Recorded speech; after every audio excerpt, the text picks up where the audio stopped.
Thank you for tuning in to Fat Black and Femme. I'm Bree, and we got a lot of news to share with you today. Today is our second episode of the Black Health series, and today we are focusing on birthing health and doula services and all that awesome world and getting into that.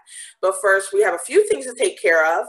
You may not recognize the faces with me. This is Koi. Koi, you can go ahead and introduce yourself. Who are you, and a few things about you. My name is Koi, pronouns they, them. I am a queer birth worker. I haven't had like the certification yet, but I am learning a lot about birth work and just healing service in general so that I can offer these services to my community and others here in Rochester. Okay. And I've known Koi for a little bit. We're good friends, and I'm really excited to have you on. I think today's conversation is going to be awesome just because, you're super passionate about the work, and I think that's really going to shine through. And, before we go, Koi's here with me because our co-host Jordan decided to step away from the show and focus on some of her own things that she has going on, which is fine. Jordan will always be a part of the Fat Black and Femme family. We really appreciate the work that Jordan dedicated to the show and during her time on the show. It was really an awesome time. I think we made authentic, awesome content together, and she is always welcome back. So we just wanted to address that before we jump into the show. But we have some great stuff going up. Like I said, it's the second. I'm so excited. It's the second day of our Black Health series, and we're focusing on birthing health. And we have Flower City Doula with us, LaKeisha. She's joining us now. As soon as we figure out, there she is. Hey, LaKeisha. Hi. Thank you so much for joining us today. Of course. And like I said, you run Flower City Doula, and it took a while to set this recording up because she had patients back to back to back going into labor. Mm-hmm. Okay. Talk about a hazard of the freaking job. But yes, definitely. It's never, I always one of my trainers is the response for everything is yes, I'll be there unless I'm at a birth. And that is my life. Yeah, and I feel like that's just, it comes with it. It is what it is. We rolled with it. We're finally here and able to have this great conversation. So I just wanted to start out with, explain doula services to people. Explain what, it means to be that person with a parent who's giving birth. And what does it mean to, play that role? What is your role like? So I'm a birth doula. There are a number of different types of doulas. I specifically support birthing people during their pregnancy, during their labor and birth, and also the immediate postpartum time. And so what a birth doula does essentially is to provide emotional support, physical support, advocacy, information. And within those things, I'll just give you an example of physical. We try to use touch as much as possible. Some clients like touch, some don't. So we have to, incorporate getting their partners involved. And the informational aspect of it is giving them resources to help them learn more about any specific topics that they have questions about, to let them know what their birthing rights are, what their options are as far as where they can give birth. Advocacy is basically helping them to find their voice to speak up for what it is that they want during their pregnancy and their birth. And the emotional side of it, just praising them, encouraging them, helping them to really find their control in this entire experience, because being pregnant is not the same for everybody. And so with each client, I always have to tailor my approach on, where do we focus our time on? Some people, if they're a second timer, they have some experience already. And so we focus on, okay, what happened last time during your birth that you want to have changed this time around? But specifically for first time birthing people, they are pretty new to it. They come in with some information sometimes, but some people just don't know anything, and they know what they've kind of saw in the media, or they saw online, or whatever they've heard their friend or their family member go through. So having a doula is very important, especially for people who want to have a doula. Mm-hmm. So yeah.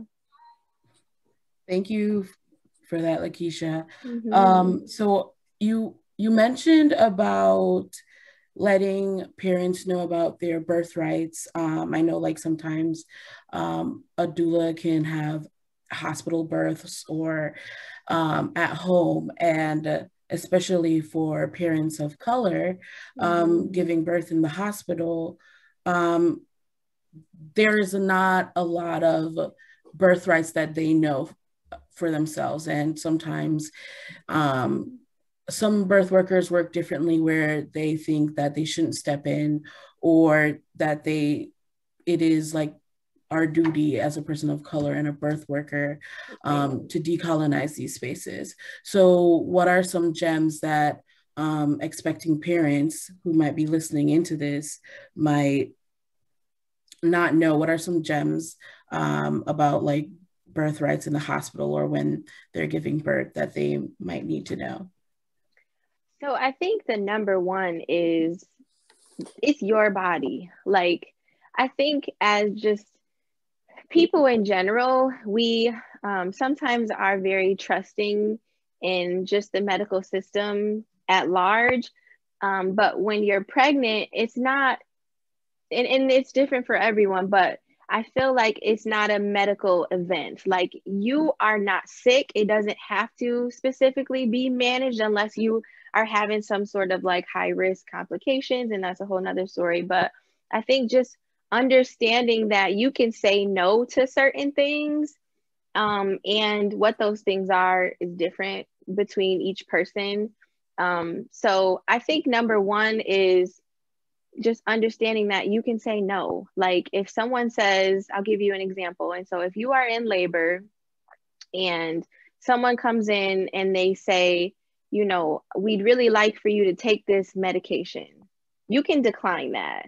And I think a lot of people are like, I am pregnant and I'm in this hospital and this is the medical staff, they're telling me this, so I should just go along with it. But if for some reason you are feeling in your gut that it just doesn't feel right, or you're feeling like you're being pressured, or you had a doula and you've talked about some of these kind of things before you even got into labor, the certain things that you can say no to, and specifically what this medication that they're offering you can potentially do for you and your baby.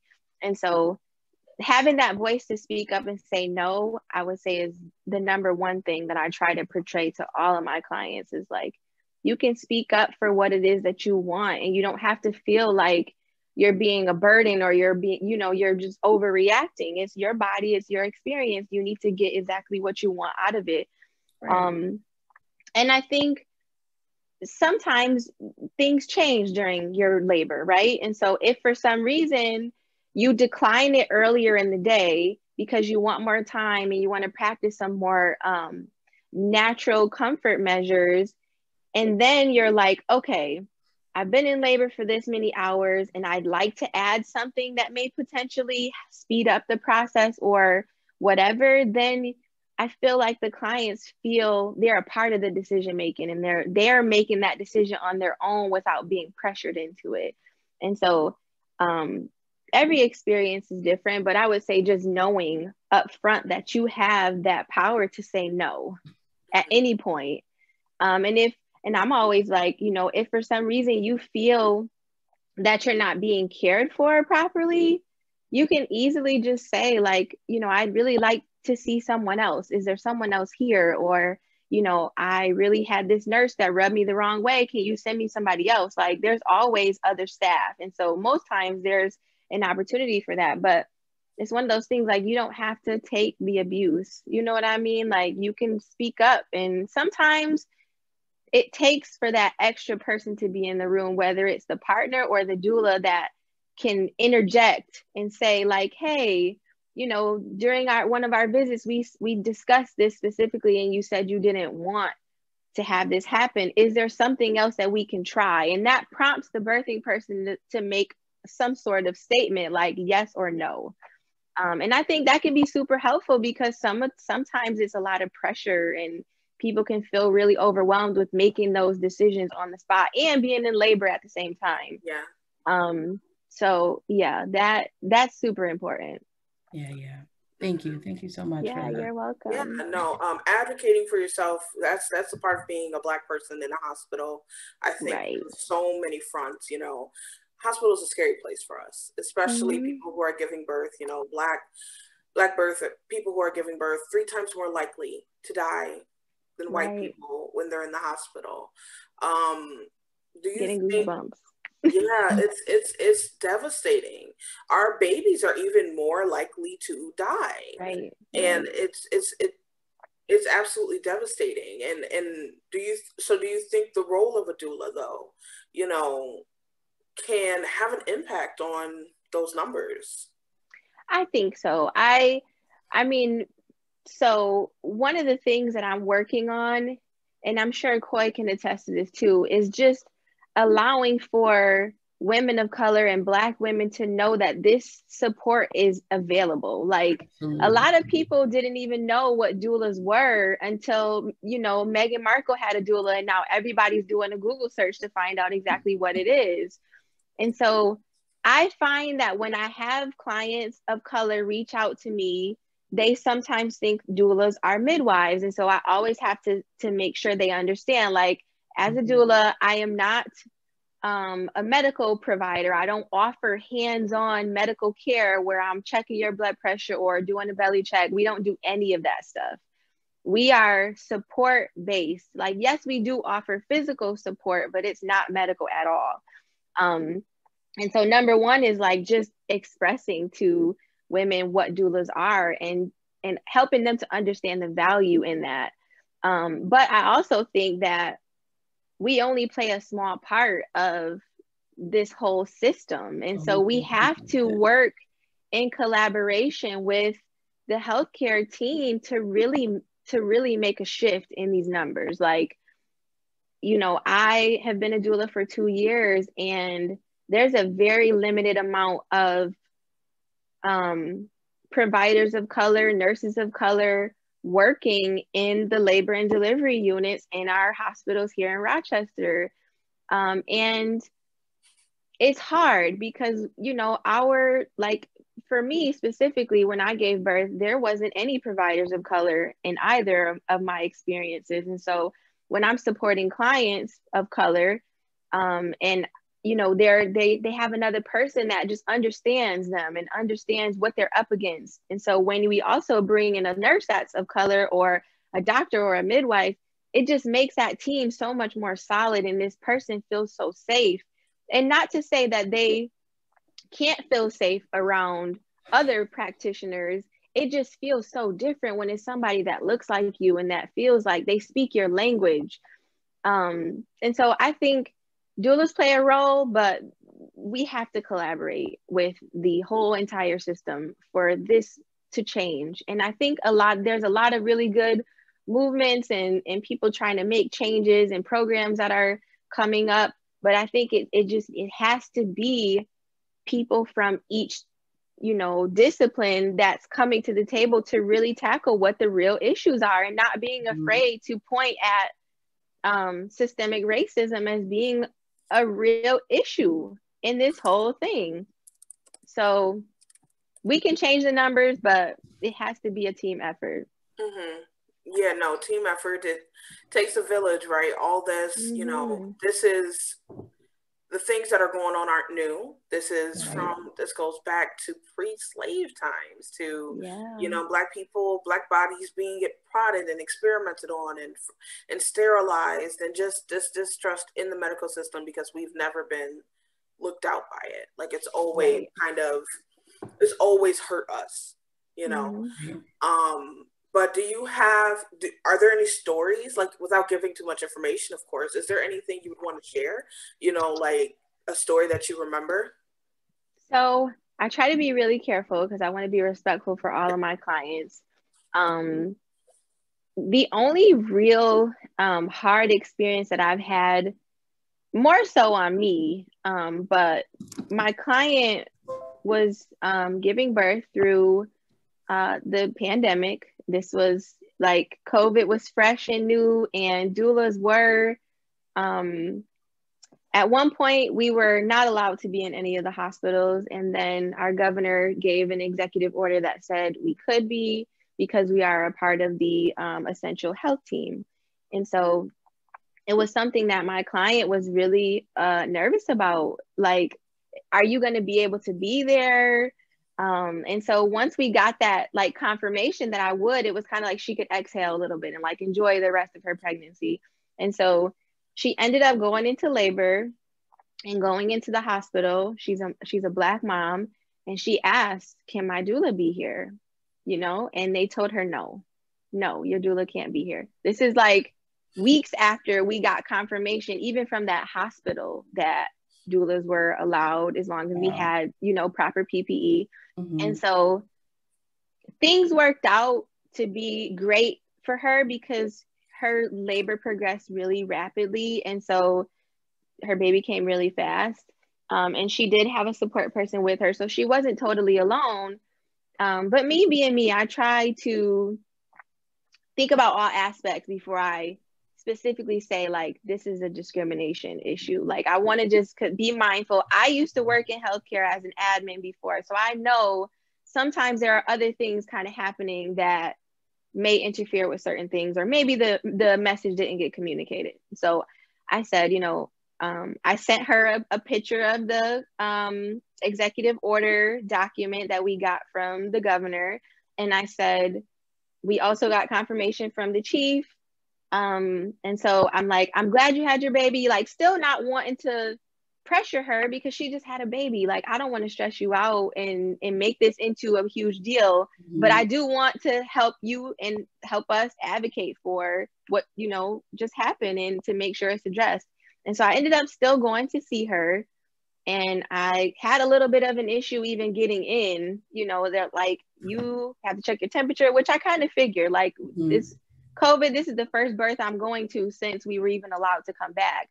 And so, you know, they checked my temperature, we're calling, getting a runaround from upstairs in the hospital. I was like downstairs in the lobby kind of waiting, and they finally let me up, and they're like, okay, you can stay here for 10 minutes, but if you want to stay any longer, you have to get COVID tested. And so I'm like, okay, I've been here walking in, I could have infected everybody. And you know, this test result isn't going to be back in the next hour. And so I didn't really understand what the pressure was. So at first I was kind of like, no, you know, I don't really want to get tested. It was still kind of new. And so after I was able to like visit her, I had my mask on and everything. And I was kind of like, okay, I want to stay longer than 10 minutes. Like, I want to talk to her about her experience and kind of follow up on some of the things that we were talking about through text earlier in the day. And so I did get COVID tested, and again, I didn't get my results back till days later. And so I was obviously negative, but I was in with staff. And so it just didn't really make a lot of sense to me. Right. And so I kind of, you know, visited with her. And then as soon as I left, I followed up. I sent a message. I sent an email out to the higher ups to say, this is what happened today. My client was given the wrong information, and she is someone who, you know, had every reason to be nervous about her experience being a mom of color and as a Black mom. And she, you know, we need to follow up to make sure this doesn't happen for anybody else. Like, that's my goal, is to always like, let's sit down and talk about how we can prevent this from happening again. Right. And so I was able to close the loop with the, you know, administrators and get to the bottom of kind of what happened. I think it just was one of those things, like, as a Black woman, I'm like, would this have been the case if this was a white birthing person that was asking for her doula? Would she have been given the same kind of runaround? Like, no, sorry, she can't be here. We just changed the policy back. Like, it was so inconsistent. And so we did follow up on it. Again, like I said, she was healthy. Her baby was healthy. That was important, but also like, okay, we need to make sure that this doesn't happen again. Right, harm reduction. Yeah. And another point that I wanted to, that now that we're talking about this, a gem for our families that are listening is, if for some reason you feel like you've had an experience or an encounter with someone working in these health systems, it is your right to follow up with patient relations. Like, that's what they're there for. If you feel like you've had a bad experience with someone, or you saw something that you just feel like was wrong and you want someone to follow up on it, definitely reach out. Like, I know that patient satisfaction is important. And so if patients aren't satisfied, then changes need to be made. And so sometimes it is even received different when it comes from a patient versus me being the doula that's reaching out. And so I was fine to do that for her and to just follow up on it, because I kind of felt like we were both in the situation as like me being denied as the doula, but also her being denied of her support being there. And so definitely find out the contact information for the patient relations office, because they are there to follow up with any and every complaints that are being brought to their attention. Thank you. I really love the point that you touched on, where you gave an example of how birth workers and doulas are needed in this space, where they're advocates. They're there for harm reduction in our Black community, like harm reduction in the birth space, which is needed. A lot of people who are giving birth, you know, the birthing experience can be stressful, but I love how much passion doulas put into someone else's birthing process, right? How important a mom's mental health and a baby's health impacts the birthing process, the mortality of the baby and the mom. You know, the role of the doula is monumental in just harm reduction in our Black community when it comes on to birthing. There's historically mistrust in medicine when it comes on to Black communities. Like, it gives me chills every time, like, we forget about Henrietta Lacks. Like, she is the birth of medicine, of science, right? Like, that generational mistrust in medicine carries throughout, right? And sometimes in OBGYNs, they see so much Black moms in these like community clinics that the care is rushed. And the role of the doula is to kind of zoom in and show that patient that they are important. And what I want to ask is, you mentioned that you do like postpartum care. How important is postpartum care for mothers, and what would that look like as the role of a postpartum doula? What would that look like for mothers? Yeah, so I am not trained to be a postpartum doula, but I kind of call myself, I tell all my clients this, like, I'm going to be your personal doula stalker.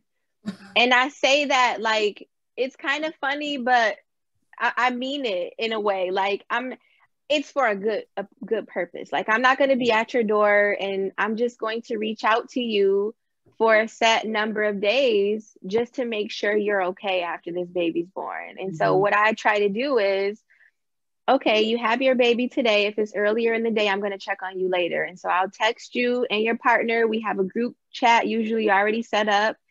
And I'm always like, don't feel like you have to get back to me right away. I'm just reaching out so you know that I'm here for you. If for some reason you're like, I'm having this experience, or, you know, the nurse hasn't been in here, or whatever, we can talk amongst each other to figure out, okay, what your next step should be. And most times, I'm also a lactation counselor. And so I want to hear about how breastfeeding is going, chest feeding is going. I want to understand, you know, what your support is looking like in the hospital. And so I'll check on them later the day or the next day once they get home, because now with COVID, people are getting, they're getting discharged within usually 24 hours. And so I want to check on you, find out when you're going home, check on you when you go home, check on you day 3 to see if your milk has come in, to see how that's going, because that's a huge shift. Your baby's been here 3 days, you got this engorgement kind of going on. I'm here for you. What tips can I share? And then I'll check on them at 1 week. So once the baby's a week old, I'm like, hey, reaching out again. How's everything going? And then at 2 weeks is when I try to meet with them for our last postpartum visit. And so these visits have either been through Zoom, or I'm coming to their house if they're comfortable, wearing my mask. And during that postpartum time, we're talking about your birth experience. We're talking about how things are going. We're talking about, how your new normal, kind of like, are you onto some sort of normalcy, how sleeping, just trying to help them talk over some of this stuff, asking how support has been with family and friends, if they've, decided to have people come. And so those 2 weeks are super, super important. And a lot of times birthing people don't see their healthcare providers until 6 weeks. And so they're kind of out here figuring it out for the first 6 weeks. Some people will reach out for referrals or resources, or they might contact them if they have any issues. But it's nice to be the person saying like, hey, how are you? How's it going? How are you feeling? Because I'm sure in many cases that birthing person is feeling like, they've given birth to this baby and everybody's paying attention to this baby. You know what I mean? So as the doula, I'm like, how are you?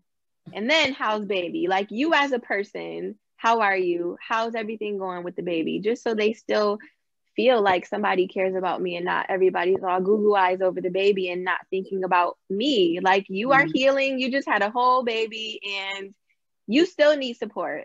And so most postpartum doulas are, again, tailoring their approach to what the needs are of the client. And so that could be coming over to hold the baby so she can take a nap, or so the birthing person can take, a shower, or, they may have older children that need someone to kind of step in to give them some sort of like playtime. And that's what postpartum doulas can do. So it kind of depends on what the needs of the person is. And that could be laundry. It could be helping them cook a meal. Maybe their partner's gone back to work and they just need some extra, hands for a few hours. So it kind of depends on what the needs are. But again, that postpartum is super important. Right now, I can't build that into my schedule, having 3 young kids. And but eventually I know what the value of just having that support continue during postpartum is. Absolutely. And so it's crucial. Yeah, I want to, before we wind down or anything, I want to talk about the industry. You guys are using much more inclusive language, whereas birther, just using much more inclusive language when it comes to that person who is giving birth. So can you tell me how that is going, that transition from using, she-specific terms to trying to be more inclusive to people? Yeah, so I'll be honest, like sometimes I have to remind myself, and I'm not one of those, like, I really want to be inclusive. Like, I want to feel included. I want this person next to me to feel included. And so even from when I first started, I was using the term birthing person, like, I don't know, it was natural to me. And even when, like, in my materials that I print, it says birthing person in there, because I want to make sure that whoever gets this feels like I'm talking to them, and I don't want anybody to feel left out. And sometimes I do slip and say like she, or I can totally be real that I'm still working on it, but I again feel like it's important, and I know how I want everybody to feel included. And so I check myself a lot, and to just make sure, like, you need to use clear language that doesn't exclude anybody. But I can tell you that there are a lot of people that are still working on it. Some people are, may not feel like they have to change their language. And I would say if there are people who are looking for doula support, or just support from in any realm in life, you want to make sure that you're going to the person that you feel like is respecting you and your values. You don't want to have a meeting with a doula that, you know, you feel like they're not being inclusive or they are being discriminatory, you know, against a certain community. And so I think it's super, super important, and I'm very respectful of it. Yeah, it is very important. And I've been doing these classes, and it's just so much. It's like the birth language is constantly changing, and I'm like, oh my gosh, I need to keep up. And yeah, sometimes other doulas tell me it's like intention is very important, and with intention there's impact, right? And if you slip, and we're all human, and there are going to be slip ups, and when it comes down to intention, you can like let the client know, like, I didn't intend to do that. How else, if I did hurt you, how can I support your healing going on, like going forth, you know? And I just did a class on Sunday, and it was a topic about like self-auditing and knowing that we all make mistakes, and we want to be as inclusive as possible to our community. And as Black people, we do have the right to express ourselves. And sometimes we don't always have that right to express ourselves, especially like places in the workplace or, you know, in different towns in Rochester, you know? So I want to ask you, and like, this is a question that comes up for me, you know, in the future when I have my business, and I do like slip up, or I do need to change a certain language, how does the process of self-auditing for your audience, or like the birthing person, what does that look like for you? Or yeah. I think you hit right on it. It's like you have to be authentic and transparent. And so and I specifically, during every postpartum visit that I have with my clients, I ask for feedback. How do you feel things went during our experience together? And if for some reason you felt like I didn't do enough of something, tell me about that, because I want to know, I want to get better. I want to do things in a different way where I may not have this happen with another client. And so I do those things. And if for some reason, like, I feel like maybe something went wrong and I reach out to the person asking for feedback and they don't give it back, I have to kind of sit with it. And being in this line of work, I'm sure you know, it's hard because we are very empathetic and we want people to feel like they are being heard, to feel like, you know, their needs are being met. But sometimes things are over our ability to be able to do that because of, you know, this person may have something else going on, or they, you know, we don't know everything. And so I do self-reflect sometimes if I have a situation, which has been very rare, where I've had a situation where I kind of felt like, wow, I may have done something wrong. And then, you know, you sit back and kind of go back through the timeline, like, well, maybe I could have done this better, or maybe I didn't communicate this clear enough. And so, you know, or call up a doula partner and be like, listen, I need to talk to you about this situation. You tell me if you feel like I missed something or if I did something wrong, and then they'll give the feedback. So it's really good to be able to have people, especially birth workers, who understand this language and the stuff we go through on a day-to-day basis with clients, to reflect, you know. And it's like, I'm here for you, you're here for me. We bounce things back and forth. In the beginning, I didn't ask for that feedback. I think I was just so like, I'm really passionate about this. I don't know that I'm going to go in and, you know, intentionally harm someone, but I'm also like, if I don't ask, are they going to tell me? You know what I mean? So I'm like, even if I'm like, please let me know. Like, I'm not going to get offended. I'm not going to be upset with you for telling me the truth. I want to be transparent. So help me understand if there's something that I could have done better. And it ultimately does help you. And people respect that so much. You giving them that opportunity to be able to share, I wish you would have done this, or whatever it may be, or you did great, because sometimes people don't share anything, and you just take that win as is. So yeah, self-reflection is important. Self-auditing is key, and asking for feedback is also really important. Keisha, you've been blessing us with all these gems and information. Thank you. Pertaining to birth work and advocacy and just Black health in general. But I personally want to know, what's your, I know you and I are both passionate, and I hear it, I see it.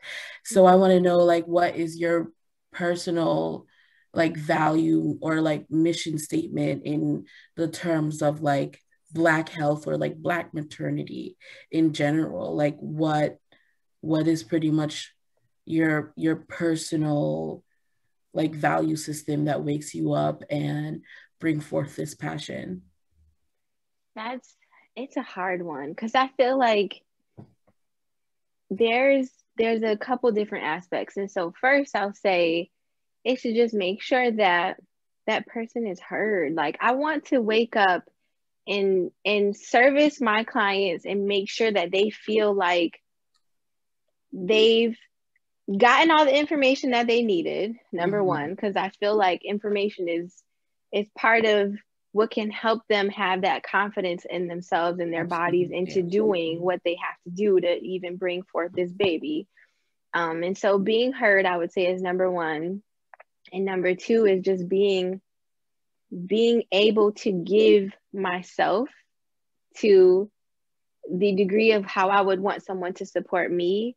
And sometimes that can be a challenge. Like, I've been able to just keep going and keep working and to keep supporting, but sometimes I have to like really stick to boundaries for myself and not take clients for a month or so, just to have that time to just not be on call and to be able to turn my phone off or have my phone on do not disturb. But my heart is in this, and I want people to not be fearful, like especially moms of color and Black moms. Is like, I want you to know that you have a team player that's not going to sit back and let violence happen. It's funny because I had a dream recently where I was supporting a client, and this person, of course, in my dream I'd never seen before. And it was just something that was happening. And now I can't remember the dream specifically, but it was like obstetric violence. And I had to step in and like yell in this doctor's face, like, you are not about to abuse her in front of me. And I can tell you that there are a lot of doulas that feel like that's not their place. But I'm sorry, I look at these people like they're my family. It doesn't matter what color they are. I can't sit back and allow someone to do something that's gonna cause them harm. I just can't. Like, it just doesn't. I would literally, my tongue would be bleeding from just, and I feel like I would have like secondary trauma. Like, there's a lot of people that talk about having trauma from being someone who sees like violence happening, even though it's not happening to themselves. It would be very hard for me not to be very vocal about it. And I try to be careful in the things that I do. I have never been in a situation where I felt like I've had to react like that. But that dream was so real and so personal that I was like, oh my God, I really hope this never happens, because I just can't. Like, I look at it like, this is my sister, this is my cousin. Like, there's no way. So I hope that answers your question. I can talk for days and days and days about just advocacy and support in this realm. Right. But making sure they're heard, making sure they have the support, making sure they have the information that they need to really be able to make informed decisions. Those are my goals. Yeah. And for someone who, for someone who is considering this, what does finances look like? Good question. So what's really hard is a lot of insurance companies do not cover doula services. And so in some other states, that isn't the case. Insurances will pay for it. There is a pilot right now in I believe it's Erie County, where Medicaid is covering doula services. I'm hoping that at some point that's going to get expanded to all counties. Something that I struggle with is, you know, we give our blood, sweat, and tears into this, and we deserve to be paid. Like, when I first started out, I was like learning, you know, I need these bursts for certification. I decided to go the certification route, and I had to have specific bursts to fill out my paperwork. But a doula mentor told me they need to pay you something. Because if not, then maybe they won't call you when they're in labor, because, you know, they haven't sacrificed anything. And so I do take, I'll take like a low cost or a free birth. I try to do it every year. But if there's a doula that's reaching out to me and I can't be a support for them for whatever reason, there's always someone else I can refer them to. Right. Like, I have a bunch of doulas in my phone that if for some reason I can't, I'm gonna give you to somebody else that I trust so that they can take care of you. And I would obviously reach out to them ahead of time just to make sure they're available. But the cost is different between each doula, and so sometimes that may be a thing that like has someone going with a specific doula because their plan is something that they can afford. Now, I will also say that this is something to prioritize. And so just like a lot of people prioritize, you know, going on vacation or buying those new set of shoes. And I feel like I say this a lot, like we do a lot of research on, you know, cars and bundles and just things that like are material. But when it comes to our health, we don't put that same energy and focus into what our options are sometimes. And so I think also being creative and asking for, you know, as a baby shower gift, or, you know, asking your family, this is what I really want to be able to have a certain type of experience. I really want a doula, and seeing if you can get support from your family. And so I think it just kind of depends on the person. But again, I want every woman who wants a doula to have a doula. That's always my goal. And so if for some reason I can't be the person, I have someone to be able to refer them to. But it can be a little challenge. And so there are some people who have, I know I said insurances don't cover it, but some people pay into like a health savings account. And if you have a card for that, you can pay for doula services because technically it's your own money and it is a health service that's being offered. And so I've had clients use their HSAs to pay. Smart. So that's another way that you can use, some money that you have in an account to be able to pay for it. But I think it's definitely something to prioritize. And I'm so glad that we are having this conversation. It's for, just people in general, even before you are even planning to have kids. Like, this is information that people just need to be aware of so you can plan and prep for it. Right. It's not going to be one of those things where, you're pregnant and you're like, wow, I had no idea that doulas, existed. And so at any opportunity that I have to be able to speak about it, it's like, yes, I'm for it. I want people to know that doulas are here and that we, want to be able to offer that support. So yeah, thank you guys for having me. I'm so excited to be able to share. Thank you for coming on. I've been wanting to do this topic for a while. I waited mostly for April because it's Black Health Month, Minority Health Month, and also this week coming up is Black Maternity Health Week.